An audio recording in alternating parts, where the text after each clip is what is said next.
Jake Morrison wiped the grease from his hands and looked at the scanner readings again. The numbers did not lie, but they still seemed impossible. A ship was floating dead in space near the asteroid field, and it was not human-made. The metal hull gleamed with colors that shifted like oil on water, and the design looked nothing like any Earth vessel he had ever seen. Lieutenant Jake Morrison had been fixing things since he was 8 years old. His father used to joke that Jake could repair a broken clock with nothing but paperclips and determination. Now at 26, Jake worked as the chief engineer on the UNS Horizon, and his reputation for impossible repairs had spread through the entire fleet. When something broke and nobody else could fix it, they called Jake. The alien ship drifted silent and dark against the star field. Captain Helen Burke stood on the bridge with her arms crossed, watching the strange vessel through the main screen. Her face showed the careful expression she always wore when dealing with something new and potentially dangerous. "Any signs of life, Morrison?" she asked, without turning around. Jake checked his instruments again. The readings were strange, but there was definitely something alive on that ship. The power signatures were weak, and getting weaker by the hour. Whatever was over, it was running out of time. "One life sign, Captain," Jake replied. "Power systems are failing. I think someone is in trouble over there." Captain Burke nodded slowly. First contact with alien life was supposed to be handled by diplomats and scientists with years of training. She had a cargo ship full of mining equipment and a crew of rough space workers. This was not how she had planned to spend her Tuesday. "Take a team over there, Morrison," she ordered, "but be careful. We don't know what we're dealing with."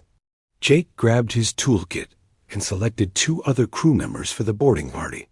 Danny Rodriguez was good with electronics, and Pete Watson knew how to handle dangerous situations. They suited up in full environmental gear and took a shuttle across the empty space between the 2 ships. The alien vessel was beautiful up close. The hull was covered in patterns that seemed to flow and change as they watched. Jake had never seen metal that could do that. The airlock was obvious, even though it looked nothing like human designs. It opened with a musical tone that sounded like wind chimes. Inside the ship, everything was curved and organic looking. The walls glowed with soft light that pulsed gently like a heartbeat. The air felt different somehow, even through their suits. Jake could smell something like flowers and ozone. They found the alien in what looked like the bridge or control room. She was tall and thin with skin that looked like it was made of crystal. Her skin changed colors as they watched, shifting from blue to green to silver. She wore a suit that covered her from neck to toe, but Jake could see that it was damaged. Sparks flickered from broken panels and warning lights blinked red. The alien looked at them with large eyes that held intelligence and fear. She spoke in a voice like singing, but none of them understood the words. Her skin turned darker, showing her distress. Jake knelt down beside her and examined the damaged suit. He did not need to understand her language to see that she was dying. The life support system was failing, and her breathing was becoming shallow and quick. Whatever atmosphere her people needed, this suit was supposed to provide it. And now it was broken dot. Danny tried to communicate with her using hand signals, while Pete stood guard at the entrance. Jake focused on the suit itself, trying to understand how it worked. The technology was completely different from anything humans had built. Instead of wires and circuits, there were what looked like crystal tubes filled with glowing liquid. Instead of electronic displays, there were surfaces that showed patterns of light and color. The alien woman grabbed Jake's arm and pointed to her suit, then to herself. Her meaning was clear, even without words. "Fix this or I die." Her skin had turned a pale gray color that somehow looked like the color of giving up. Jake had repaired human environmental suits hundreds of times. They were complex, but he understood them. This alien technology might as well have been magic. The components made no sense, and he could not figure out how they connected to each other. But the woman was dying, and he had to try something. He opened his toolkit and started examining the damaged areas more closely. The suit seemed to work on some kind of harmonic principle.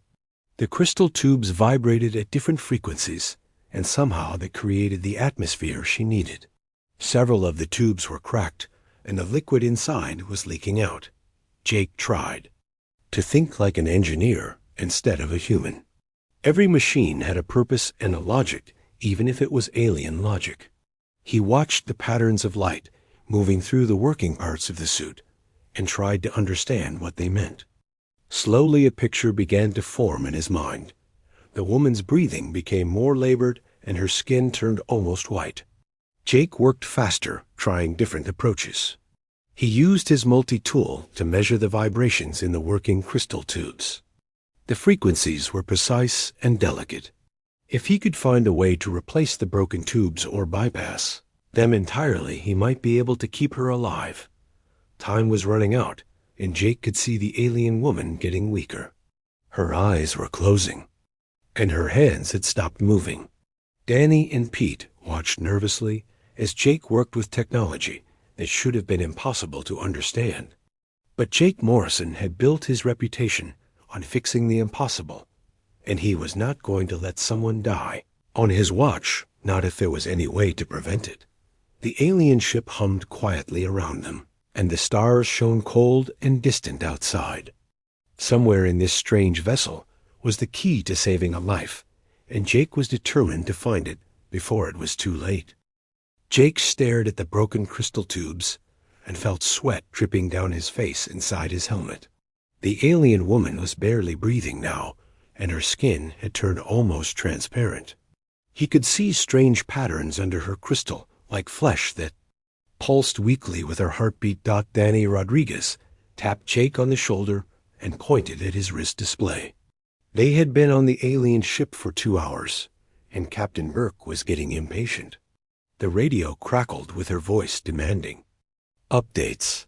"Morrison, what's your status over there?" she asked with the tone she used when she was trying not to sound worried. "Still working, Captain," Jake replied. "The survivor needs medical attention, but her life support is alien technology. I'm trying to figure it out." "You have 1 more hour, then I want you back on the horizon," Burke said. "We can't risk losing our own people for someone we can't even communicate with." Jake looked at the dying alien woman and made a decision that would change everything. He was not leaving her to die, not when he might be able to help, but he also could not disobey direct orders from his captain. He would have to find another way. "Danny Pete," he said quietly, "I need you to go back to the horizon and tell the captain that I'm staying to continue repairs. Tell her the alien technology might be valuable enough to risk a few more hours." Pete Watson shook his head. "Jake, you can't stay here alone. What if something goes wrong?" "Something is already wrong," Jake said, pointing to the alien woman. "She's dying, and I might be the only one who can fix this. I need you to buy me time." Danny and Pete looked at each other, then at Jake. They had worked with him long enough to know that when Jake Morrison got that look in his eyes, there was no point in arguing. He would stay and try to save the alien woman, whether they helped him or not. "All right," Danny said. "But if you're not back in 6 hours, we're coming after you." After they left, Jake was alone with the dying alien. The ship felt different, now quieter and more peaceful. The walls still glowed with their soft light, and the air still smelled like flowers. Jake pulled off his helmet and breathed the alien atmosphere. It tasted sweet and clean. He knelt beside the woman and looked more closely at her damaged suit. The crystal tubes were definitely the key to everything. They vibrated at specific frequencies and somehow converted the ship's atmosphere into what she needed to breathe. But 3 of the tubes were cracked and leaking their glowing liquid onto the floor. Jake opened his toolkit and pulled out everything he had: wire cutters, pliers, a small welding torch, some electrical tape, and various electronic components. None of it was designed to work with alien technology, but Jake had learned long ago that the best repairs often came from using things in ways they were never intended. He studied the vibration patterns in the working tubes using a small device he normally used to tune the ship's engines. The frequencies were complex, but they followed mathematical patterns that made sense. Each tube vibrated at a different rate, and together they created harmonics that somehow produced the right atmospheric mixture. The alien woman stirred and opened her eyes. She looked at Jake with curiosity and perhaps hope. Her skin shifted from gray to a pale blue color. She tried to speak, but her voice was weak, and Jake still could not understand her words. Jake smiled at her and patted her shoulder gently. "Don't worry," he said, even though she could not understand him. "I'm going to fix this." He started by trying to seal the cracks in the damaged tubes using a special polymer paste from his kit. The paste was designed to seal hull breaches in human ships, but it might work on alien crystal too. He carefully applied it to the smallest crack and watched to see what would happen. The tube continued to vibrate, but the liquid stopped leaking out. That was progress, but not enough. The other tubes were too badly damaged to repair with simple patches. Jake needed a different approach. He remembered an old guitar his grandfather had owned. When one string broke, his grandfather would sometimes use a piece of wire as a temporary replacement. It would not sound exactly right, but it would work well enough to play music. Maybe he could do something similar with the alien life support. Jake looked through his supplies and found some copper wire and a small electronic oscillator.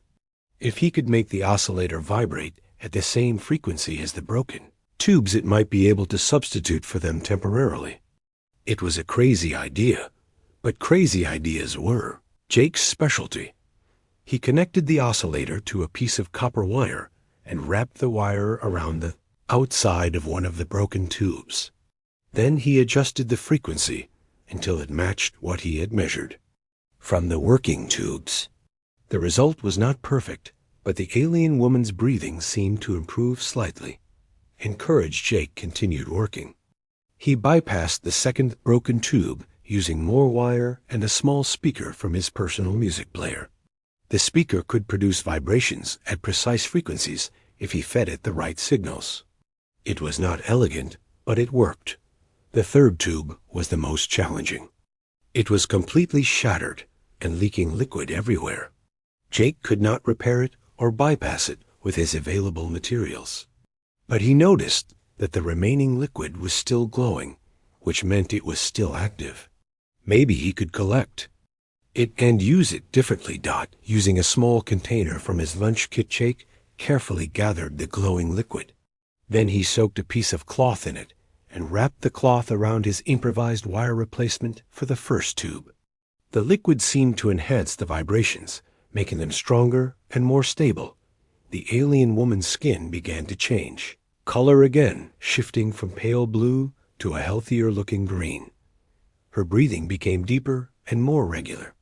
Jake felt a surge of satisfaction as his impossible repair began to work, but he was not finished yet. The improvised system was fragile and temporary. He needed to make it more stable if the alien woman was going to survive long enough to get proper medical attention. Jake settled in for a long night of delicate work, tuning his hybrid human-alien life support system and hoping it would be enough to save a life. Jake worked through the night, making tiny adjustments to his improvised life support system. The alien woman, whose skin had returned to a healthy blue-green color, watched him with growing interest.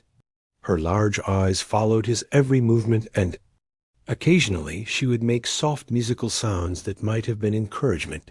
By morning, the hybrid system was stable enough to keep her alive indefinitely.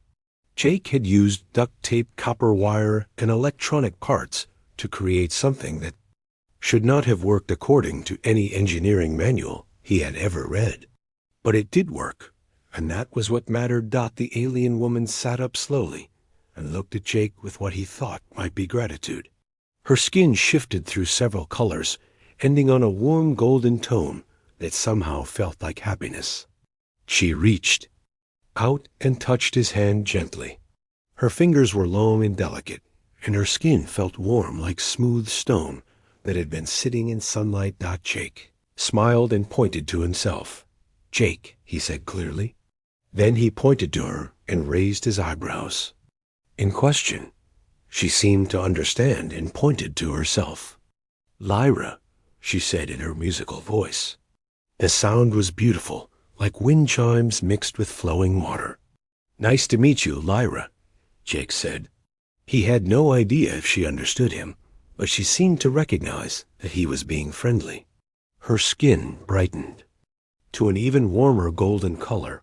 Captain Burke's voice crackled over the radio, demanding another status report. Jake explained that the alien woman was stable and ready for transport back to the horizon. Within an hour, a full medical team had arrived along with several scientists who were very excited about studying alien technology. Dr. Lisa Park, the ship's xenobiologist, took charge of Lyra's care.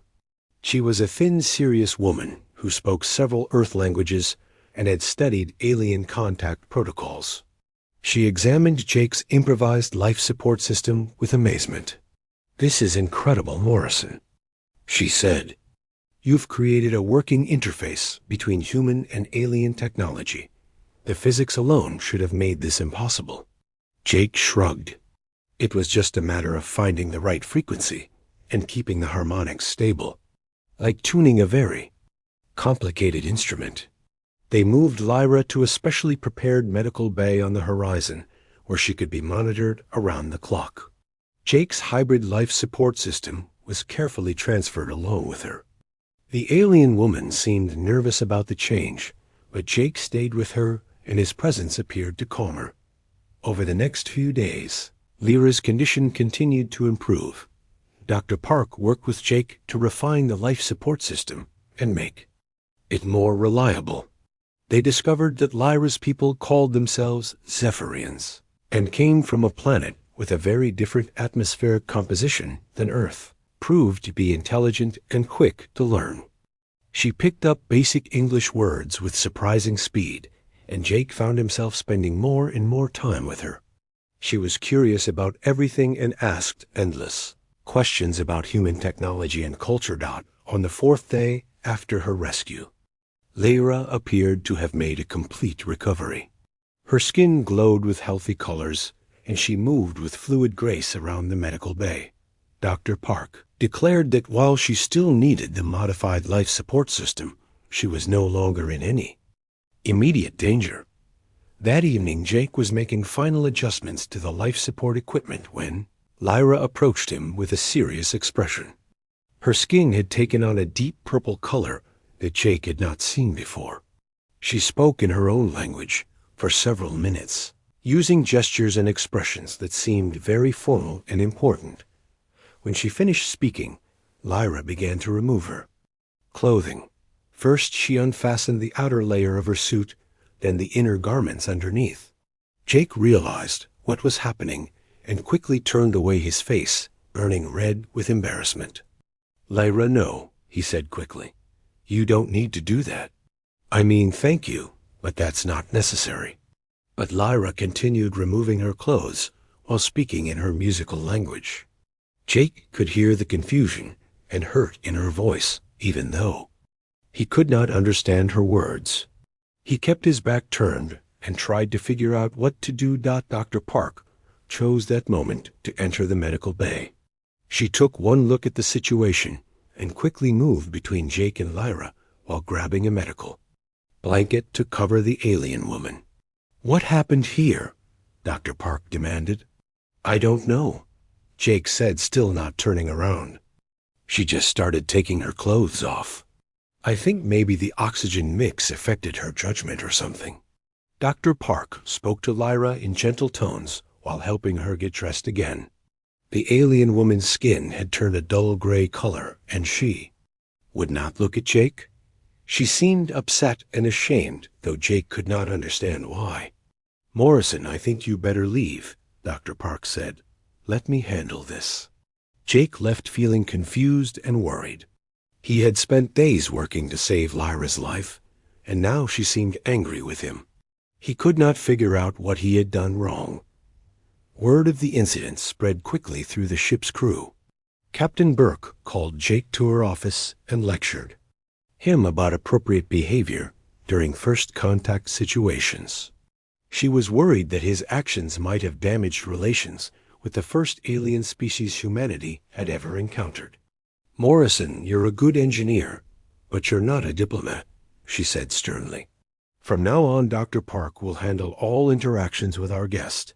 I don't want any more cultural incidents." Jake agreed, but he felt terrible about the whole situation. He had worked so hard to save Lyra's life, and now it seemed like he had somehow insulted her instead. He avoided the medical bay for the next 2 days, while Dr. Park worked to repair whatever damage had been done. During those 2 days, Lyra's behavior changed completely. She became formal and distant, speaking only when spoken to and keeping her responses brief. Her skin stayed gray, most of the time showing what Jake was beginning to recognize as sadness or distress. Dr. Park finally called Jake to her office to explain what had really happened. What she told him made Jake realize that the universe was far more complicated than he had ever imagined, and that sometimes trying to help could cause problems he never expected. Dr. Lisa Park sat across from Jake in her small office, surrounded by stacks of research papers and alien language notes. She looked tired but determined as she explained what had really happened in the medical bay 3 days earlier. "Jake, what Lyra was trying to do is called the ceremony of sacred trust," Dr. Park said carefully. "Among her people, when someone saves your life, you show your gratitude by making yourself completely vulnerable before them. Removing clothing is their highest form of respect and honor." Jake felt his stomach drop. "You mean she was trying to thank me and I rejected her?"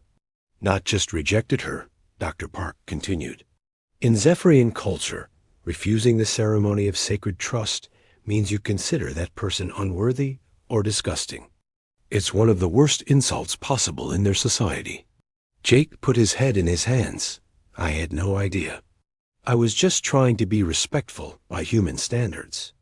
I thought maybe she was confused or sick. Dr. Park nodded sympathetically. "Cross-cultural communication is incredibly difficult, Jake. What seems polite to us can be deeply offensive to someone else. The problem is that Lyra now believes you. Find her repulsive, and she's ashamed that she offered you such an honor when you clearly didn't want it." "What can I do to fix this?" Jake asked. "She won't even look at me anymore." "That's going to be complicated," Dr. Park admitted. "Zephyrian society is built around concepts of honor and respect that are very different from ours. But I've been studying their customs, and I think there might be a way to make amends." Dr. Park pulled out a tablet covered with notes about Zephyrian culture. She had been working day and night to understand their new alien guest, and her research was beginning to pay off. "The key is understanding why clothing is so important to them," she explained. "On their homeworld, Zephyrians live in crystal caves that sing with harmonic frequencies. Their clothing is made from materials that resonate with those frequencies and connect them to their ancestral homes. When they remove their clothing, they're cutting themselves off from everything that defines them culturally." Jake began to understand. "So when she started to undress, she was showing me that she trusted me more than her own cultural identity." "Exactly," Dr. Park said. "And when you rejected that gesture, she interpreted it as you saying she wasn't worthy of trust or respect." Jake stood up and paced around the small office. He had built his reputation on solving impossible problems, but this seemed even more complicated than alien technology. How do you apologize for an insult you didn't know you were giving to someone who speaks a different language? "There has to be something I can do," Jake said. "Some way to show her that I respect her and I'm grateful for the honor she tried to give me. Dr. Park smiled for the first time since the incident. Actually, there might be. I've been reading about Zephyrin. Customs of reconciliation. If someone commits an unintentional offense, they can make amends by participating in something called the Ritual of Understanding. What does that involve? Jake asked. You would need to share something equally personal from human culture, Dr. Park explained. Something that shows trust and vulnerability in our society. Then you would need to explain why you acted the way you did and ask for her forgiveness. Jake thought about this carefully. What did humans do to show trust and vulnerability? He thought about his childhood and his relationship with his father and the things that mattered most to him. I think I know what to do, he said finally, but I'm going to need your help to communicate properly.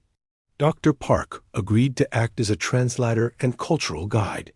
Together they went to the medical bay where Lyra was sitting quietly by herself. Her skin was still the dull gray color that indicated sadness, and her posture showed defeat. Jake approached slowly and sat down across from her. Dr. Park sat between them, ready to translate and explain cultural nuances. Lyra, Jake began, Dr. Park has helped me understand what happened the other day.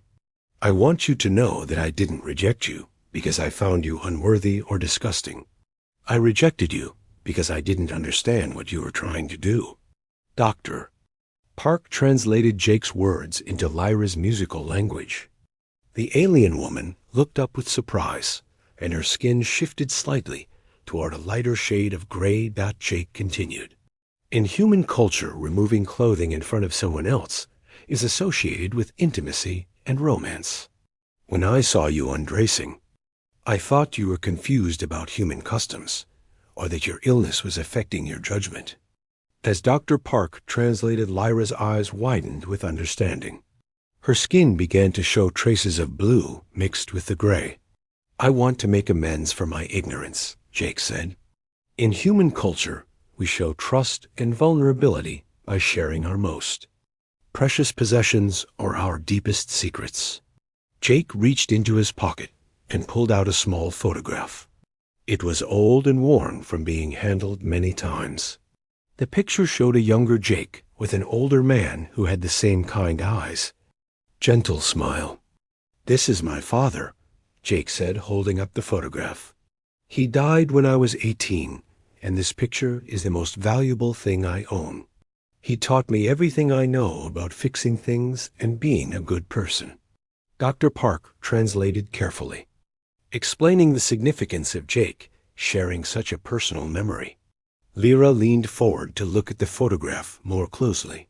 Her skin began to show more blue and less gray. Jake continued talking about his father and how he had learned to solve problems by thinking creatively and never giving up. He talked about the values his father had taught him, including the importance of helping others, even when it was difficult or dangerous. When I saw you dying in that alien ship, I couldn't walk away, Jake said. My father taught me that if you have the ability to help someone, then you have the responsibility to try. That's why I fixed your life support system, and that's why I'm here, now trying to fix my mistake. Lyra listened carefully as Dr. Park translated.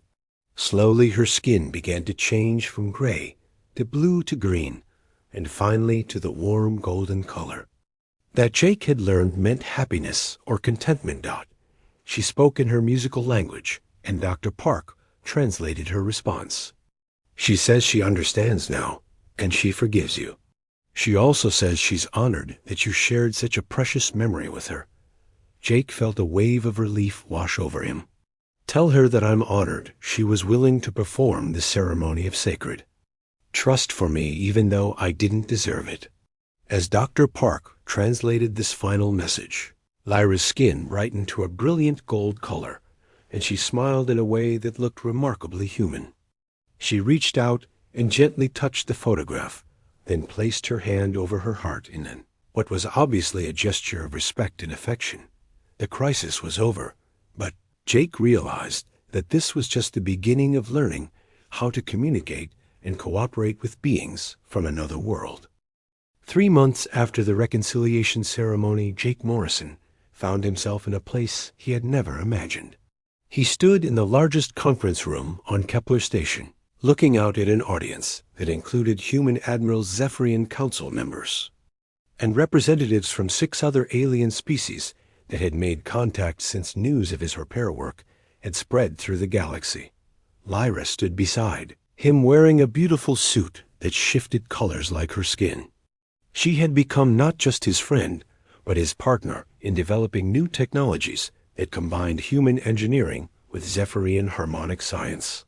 Her English had improved dramatically, and she now served as a cultural liaison between their two species.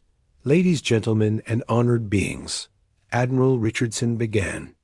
We are here today to celebrate what started as a simple repair job and has become the foundation for a new age of interspecies cooperation. Jake still found it hard to believe how much had changed.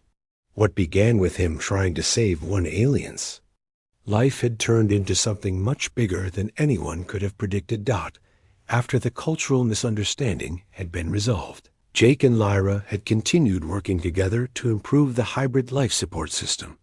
Their collaboration had revealed that human intuitive problem solving combined perfectly with Zephyrian mathematical precision. Together they could solve engineering challenges that neither species could have handled alone. Word of their success had reached the Zephyrian government, and Jake had been invited to visit their homeworld. The crystal caves that Dr. Park had described were even more beautiful than he had imagined. The walls sang with harmonic frequencies that created music unlike anything humans had ever heard. The Zephyrian engineers had been amazed by Jake's unconventional repair methods. They had spent centuries perfecting their harmonic technology, but they had never thought to combine it with the crude but effective mechanical systems that humans used. Jake's duct tape and copper wire solutions had opened up entirely new possibilities. In return, Jake had learned about the mathematical principles that govern Zephyrian technology. Their understanding of frequency relationships and harmonic resonance was far more advanced than human science. When combined with human creativity and resourcefulness, the results were remarkable. Together, Jake and Lyra had developed new types of engines that were more efficient than anything either species had built before. They had created communication systems that could translate between any languages in real time. They had even designed hybrid spacecraft that could survive in environments that would destroy conventional vessels. But the real breakthrough had come when other alien species heard about their work. The Andromedans, who had been contacted just 2 months earlier, brought their expertise in quantum mechanics. The Centaurians contributed their knowledge of bioengineering. Each new species added something unique to the growing collaboration. Captain Burke, who had been promoted to Admiral after the first contact success, spoke next. Engineering Officer Morrison exemplifies the best qualities of human ingenuity. When faced with an impossible problem, he didn't give up. He improvised, adapted, and found a way to save a life using nothing but spare parts and determination. Jake felt embarrassed by all the attention. He had just been doing his job the way his father had taught him. Help people when they need it, and never give up on a problem that can be solved. Lyra took the podium next and spoke in her musical voice that was now familiar to audiences across known space. My people have a saying that translates roughly as the greatest treasures are found in the most unexpected places. We thought we were explorers seeking new worlds and resources. Instead, we found something far more valuable. We found friends. They. Audience applauded, and Jake felt his throat tighten with emotion. The friendship he had built with Lyra had changed both of their lives in ways they were still discovering. After the ceremony, Jake and Lyra walked through the observation deck of Kepler Station. Through the transparent aluminum windows, they could see ships from a dozen different worlds docked at the station. Engineers and scientists from across the galaxy worked together on projects that would have been impossible just a year earlier. "Do you ever regret it?" Lyra asked. "Your life was simpler before you decided to fix my suit." Jake laughed and shook his head. "Are you kidding? This is the best thing that ever happened to me. I get to work on impossible problems with the smartest beings in the galaxy. My father would have been proud." Lyra's skin shifted to the warm golden color that Jake now knew meant deep happiness. "I think he would be proud of more than just your engineering skills, Jake. You've helped build bridges between worlds that might never have trusted each other otherwise." Jake looked out at the stars and thought about how different his life had become. A year ago, he had been fixing mining equipment on a cargo hauler. Now he was helping to design technologies that would shape the future of multiple civilizations. The best part was that this was just the beginning. Every week brought new challenges as more species joined the growing alliance. Each culture brought unique perspectives and technologies that expanded what was possible when different minds worked together.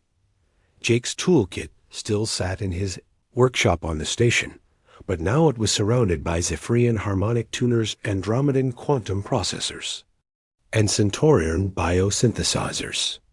The fusion of technologies from across the galaxy was creating innovations that none of them could have achieved alone. "You know what the strangest part is?" Jake said to Lyra as they watched another alien ship dock at the station. "I thought I was just fixing a broken machine. I had no idea I was actually building the future." Lyra smiled in her uniquely expressive way. "That's the wonderful thing about friendship, Jake. You never know where it will take you, but it's always worth the journey." Jake nodded and put his hand on her shoulder in the gesture of respect and affection they had developed together.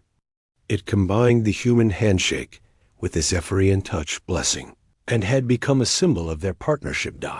As they stood together watching ships from across the galaxy, Jake Morrison, the engineer who could fix anything with spare parts and determination, realized that sometimes the most important repairs were not to machines, but to the connections between different peoples. His father had taught him to help others when they needed it, and that simple lesson had helped build a bridge between the stars. The future stretched out before them, full of challenges and possibilities that neither humans nor Zephyrians could face alone. But together with friends from across the galaxy, there was no problem too difficult to solve, and no dream too ambitious to achieve.